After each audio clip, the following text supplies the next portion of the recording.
To use Mailgun to send emails, follow these steps. Sign up and set up Mailgun account.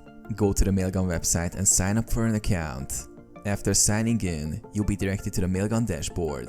Follow the instructions to set up your domain for sending emails.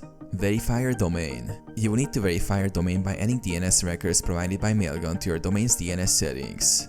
This step ensures that Mailgun can send emails on behalf of your domain securely. Get API key. In the Mailgun dashboard, go to Sending, API keys to get your private API key. This key will be used to authenticate your requests. Set up SMTP or API integration. SMTP.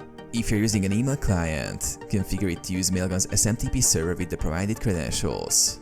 API. For sending emails programmatically, use Mailgun's API. You can send an email using a simple HTTP post request.